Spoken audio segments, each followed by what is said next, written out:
Hello my friends and welcome to this new hands-on tutorial on foundation model fine-tuning. So fine-tuning a foundation model is actually a pretty long process. Therefore, in this tutorial, I'm just going to show you the steps of performing fine-tuning. However, if you're really interested to learn and do the complete process of fine-tuning a foundation model, I invite you to check out one of the labs we did in CloudWolf, which implements the whole process. Okay, I will provide the link right below this video.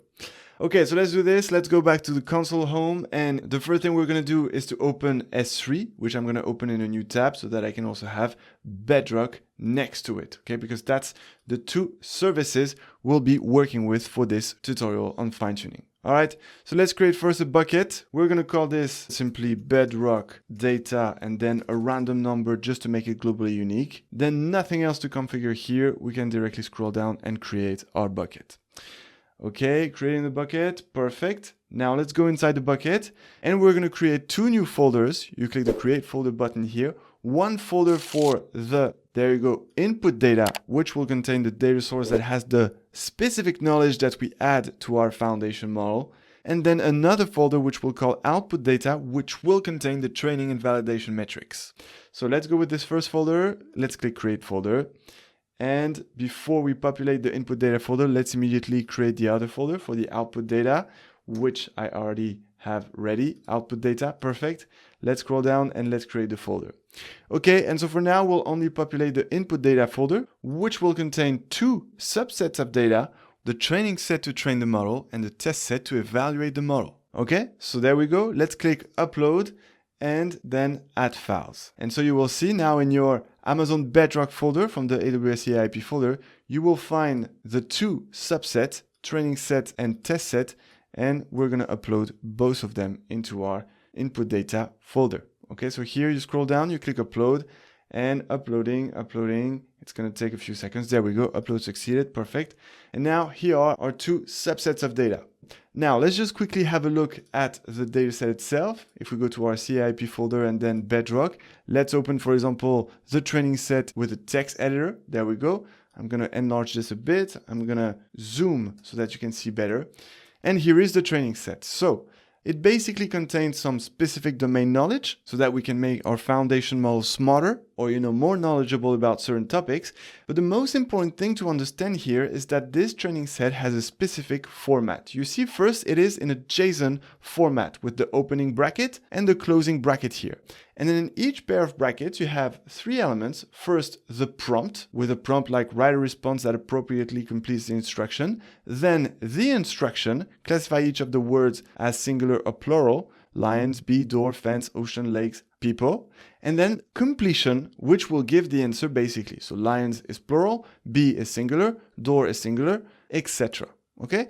And why is there this format? That's for a very important reason. It is because actually Bedrock expects a certain format of the data set when doing fine-tuning. And that's why I prepared this link for you as well, which I will provide right below the video. This page in the AWS documentation explains that format expected by Bedrock during the fine-tuning process. And here is the format. As you can see, it starts with prompt and it ends with completion. So that's the compulsory format actually. It must be containing the prompt and completion in the training set. However, optionally, you can have indeed instruction in the middle. Okay?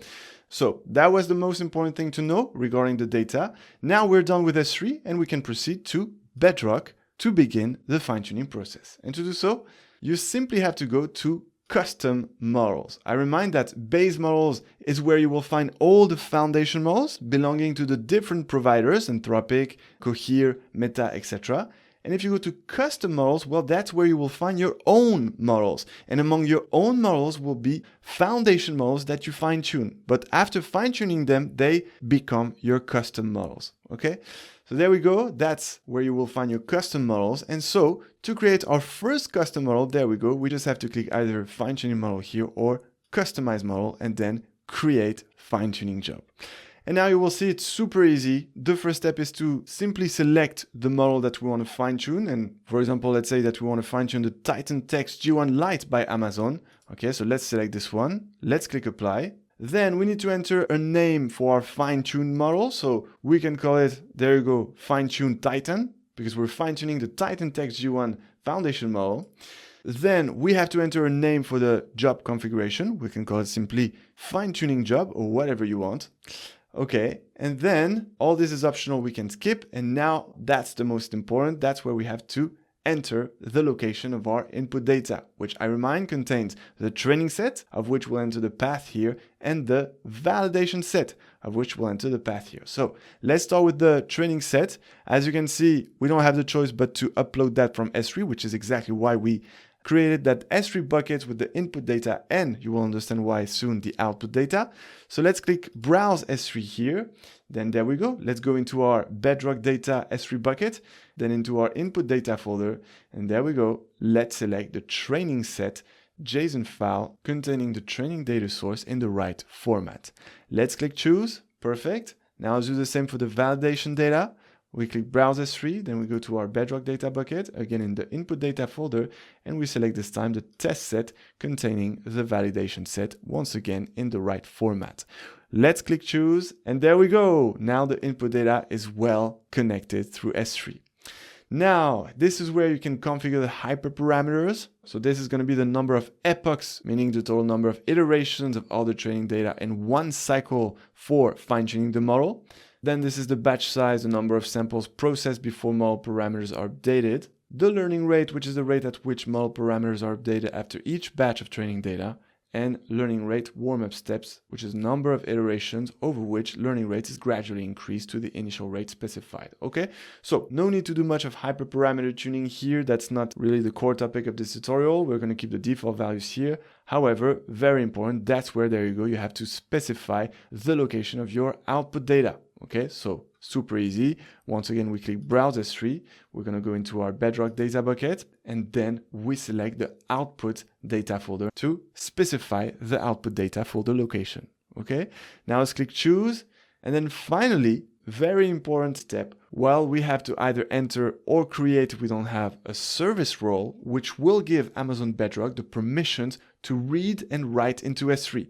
It needs indeed the permissions to read into S3 because it will need to read the input data in order to train the foundation model, but also it needs the write permission because it will need to save the output data into S3. And so there we go. We don't have any existing service role for that. Therefore, we're going to create a new one. Then it will automatically create that role with the required permissions. And on our side, we just have to enter a name for that service role, and we can call it indeed Bedrock role.